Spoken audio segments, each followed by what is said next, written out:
నిష వాళ్ళ నాన్న రమాదేవి వాళ్ళ ఇంటికి వస్తాడు.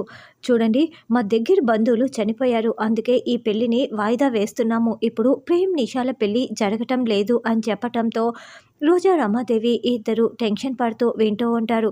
అమ్మయ్య, నా పెళ్ళి ఆగిపోయింది అని ప్రేమ్ చాలా సంతోషపడుతూ ఉంటాడు. తర్వాత ప్రమీల చామంతి దగ్గరికి వచ్చి, ఏంటమ్మా చామంతి, నువ్వు ఆ గుణాన్ని పెళ్లి చేసుకుంటున్నావా? అసలు త్రిపాఠిని కాపాడుకోవటం కోసమే ఆ గుణాన్ని మెల్లో తాళి కడుతున్నాడు.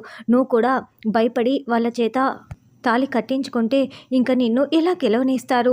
అంతేలేమ్మా, నువ్వు కూడా భయపడ్డావు కదా, నా భర్త మరణానికి న్యాయం జరిగేలా లేదు అని ఏడుస్తూ వెళ్ళిపోతుంది. అంటే రమాదేవి అమ్మగారు, నేను ప్రేమ్ బాబుని పెళ్లి చేసుకోకూడదని మాత్రమే కాదా నా పెళ్లి గుణతో చేస్తున్నది, త్రిపాఠిని కూడా కాపాడడం కోసమా అని చామంతికి మొత్తం అర్థమైపోతుంది. తర్వాత ప్రేమ్కి ఫ్రెండ్ ఫోన్ చేస్తాడు.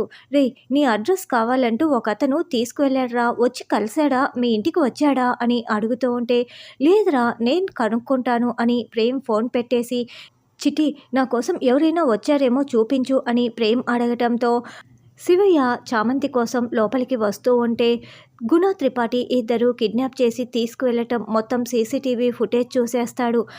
అంటే చామంతికి సంబంధించిన ఏదో నిజం చెప్పటానికి అతను నా దగ్గరికి వస్తుంటే పెళ్ళి ఆగిపోతుందని భయపడి ఆ గుణ త్రిపాఠి ఖచ్చితంగా ఆ శివయ్య అనే అతన్ని కిడ్నాప్ చేసి తీసుకువెళ్ళి ఉంటాడు. అంటే చామంతి ఇష్టం లేకుండా గుణాన్ని పెళ్లి చేసుకుంటుంది. ఎందుకు బెదిరించాడో, ఎందుకు భయపడుతోందో ఇప్పుడే అడిగి తెలుసుకుంటాను అని గుణ త్రిపాఠిని అస్సలు వదిలిపెట్టను అని ప్రేమ్ నేరుగా చామంతి చంద్రిక దగ్గరికి వస్తారు. చూడు చామ్, ఆ శివయ్య అనే అతను నీ గురించి ఏదో నా దగ్గర చెప్పటానికి వచ్చాడు. ఆ గుణ త్రిపాఠి కిడ్నాప్ చేసి తీసుకువెళ్లారు.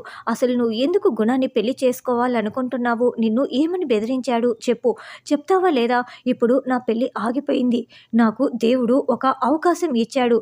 ఇంకా నేను నిన్ను పెళ్లి చేసుకోకుండా ఉంటే అది అసలు కరెక్ట్ కాదు. చెప్పు చామ్, చెప్పు అని ప్రేమ్ నిలదీస్తూ ఉంటాడు. చామంతి చేతిని రమాదేవి కాలుస్తూ ఉంటే అప్పుడే చంద్రిక ఫైర్ అయిపోతుంది.